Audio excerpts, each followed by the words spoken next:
10 December 2025 થી ઓસ્ટ્રેલિયામાં એક જોરદાર નવો કાયદો લાગુ કરવામાં આવશે, જેના ચલતે સોશિયલ મીડિયાના જેટલા પણ પ્લેટફોર્મ્સ છે, ટ્વિટર, ટિકટોક કે પછી ઇન્સ્ટાગ્રામ, એની ઉપર અંડર 16 ટીન્સ એટલે કે બાળકો પોતાની કોઈ પણ પ્રકારની પ્રોફાઇલ કે અકાઉન્ટ નહીં બનાવી શકે. અને જો આ પ્રકારની ભૂલ બાળકો કરશે તો દંડ ઓસ્ટ્રેલિયન સરકાર દ્વારા સોશિયલ મીડિયા પ્લેટફોર્મ્સને કરોડો રૂપિયામાં લગાડવામાં આવશે, કે જેથી કરીને એ લોકો સામેથી આ પ્રકારની એક્ટિવિટીઝ થતા રોકે. હવે તમને અને મને બધાને ખબર છે કે જ્યારે કોઈ પણ સરકાર આ પ્રકારના નિર્ણયો લેતી હોય છે ત્યારે કેમ આ પ્રકારના નિર્ણયો લેતી હોય છે. પણ વિચાર કરો કે ઓસ્ટ્રેલિયા બાજુમાં જાય અને ભારતમાં જો આ પ્રકારનો કોઈ પણ નિર્ણય લેવાય તો 387+ મિલિયન અંડર 16 ની ફોજ આપણા ભારત પાસે છે. તો જો આ પ્રકારનો કોઈ નિર્ણય લેવાય તો ભારત પર એની કેવી અસર પડે અને કેવા કેવા નિર્ણયો અથવા તો કેવા કેવા રિઝલ્ટ્સ બહાર આવે, એની જ આજના વિડીયોમાં આપણે ચર્ચા કરવાના છે. અને એ જ સમજાવવા માટે ચલો એક વાત કહું.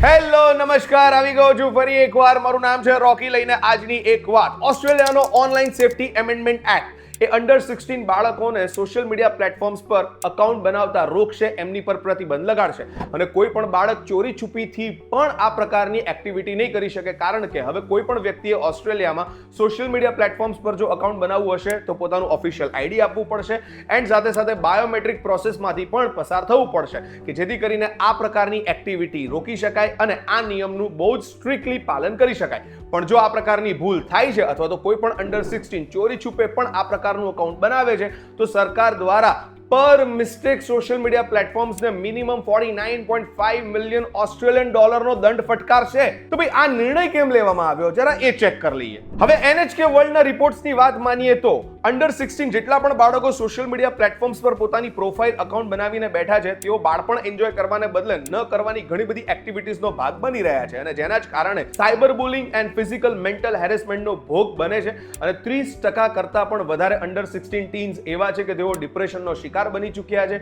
અને સાથે સાથે ફિઝિકલ પ્રોબ્લેમ્સને પણ ઇન્વાઇટ કરીને બેઠા છે, જેમની રાતોની ઊંઘ પણ ઉડી ગઈ છે. અને એટલા જ માટે ઓસ્ટ્રેલિયન સરકારનું એવું માનવું છે કે એ લોકો બીઈંગ બાળપણને એન્જોય કરે, નહીં કે એડલ્ટહુડની એક્ટિવિટીઝનો કોઈ પણ પ્રકારે ભાગ બને. અને એટલા જ માટે આવો નિર્ણય એમના દ્વારા લેવામાં આવ્યો છે. અને સોશિયલ મીડિયા પ્લેટફોર્મ્સથી પણ જો ચૂક થશે તો એમને કરોડો રૂપિયાનો દંડ ફટકારવામાં આવશે.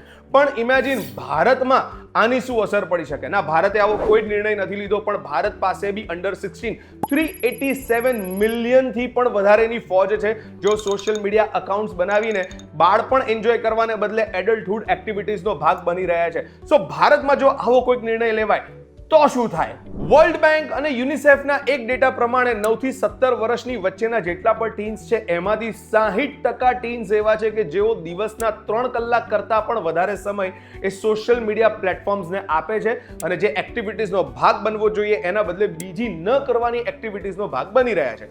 હવે જો આ પ્રકારનો કોઈ પણ નિર્ણય, જેવી રીતે ઓસ્ટ્રેલિયન સરકારે નિર્ણય લીધો, એવો જો ઇન્ડિયન સરકાર આપણા ત્યાં નિર્ણય લે છે, તો ઇન્ડિયા ટુડેનો એક અહેવાલ એવું કહે છે કે 40% કરતાં પણ વધારે ટીન્સને આપણે સાયબર બુલિંગથી બચાવી શકીશું.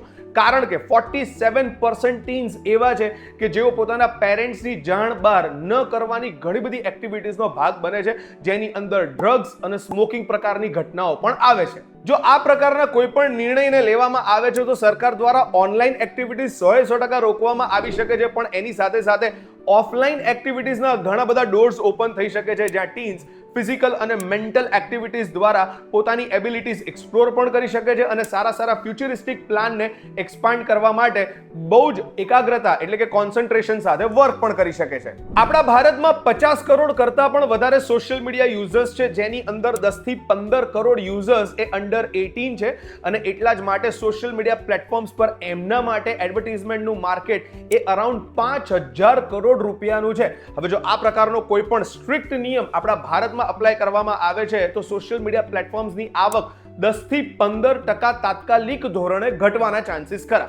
હવે જો ઇન્ફ્લુએન્સર માર્કેટિંગની પણ વાત કરીએ તો ઇન્ફ્લુએન્સર માર્કેટિંગમાં પણ 5 થી 10,000 કરોડનું માર્કેટ ચાલી રહ્યું છે અને એ તાત્કાલિક ધોરણે રોકાઈ શકે છે અથવા તો ગાયબ થવાના ચાન્સીસ છે. મતલબ તાત્કાલિક આ નિર્ણય લેવાથી લોકોને અથવા તો અંડર 16 અંડર 18 બચ્ચાઓને આ તરફ ઢાળવા એ મુશ્કેલી ભર્યું કામ હોઈ શકે છે, પણ ધીરે ધીરે એ બદલાવ પણ લાવી શકે છે. અને જેના ચલતે અંડર 18 અંડર 16 બાળકોને તમે YouTube કિડ્સ જેવી એપ્લિકેશન તરફ ઢાળી શકો છો અને જે કોન્ટેન્ટ, જે વાત એમને જાણવી જરૂરી છે એ વાત તરફ જ તમે એમને ડાયવર્ટ કરી શકો છો. પણ સાથે સાથે આ પ્રકારની ઘટનાઓને કારણે ઓનલાઈન પ્રોબ્લેમ્સ થાય પણ ઓફલાઈન ઘણા બધા સારા ચેન્જીસ પણ આવી શકે છે અને બચ્ચા પાર્ટીઓના હેલ્થ ઉપર બહુ જ સારી એન્ડ પોઝિટિવ અસર પણ પડી શકે છે.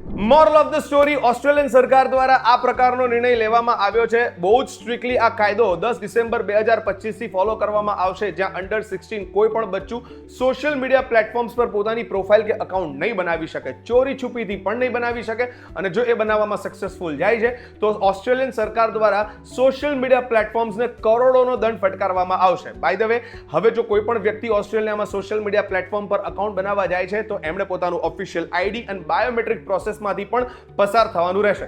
શું ભારતે આ પ્રકારનો નિર્ણય લેવો જોઈએ? અને જો ભારત આ પ્રકારનો નિર્ણય લે છે તો તમને શું લાગે છે? કેવા કેવા ચેન્જીસ આવી શકે છે? તમારા ફીડબેક, તમારા ઓપિનિયન તમે કમેન્ટ સેક્શનમાં જઈને અમને આપી શકો છો. એન્ડ સાથે સાથે જો તમને વિડીયો ગમ્યો હોય તો એને લાઈક કરી તમારા ફેવરેટ બચ્ચાઓને આ ફોરવર્ડ કરવાનું મિસ ના કરતા. વીટીવી ડિજિટલની યુટ્યુબ ચેનલને ફોલો કરો, સબસ્ક્રાઇબ કરો એન્ડ બેલ આઇકન દબાવવાનું બિલકુલ મિસ ના કરતા. અને નેક્સ્ટ આવા જ વિડીયોમાં અમેઝિંગ ટોપિક સાથે આપણે ફરી મળીશું.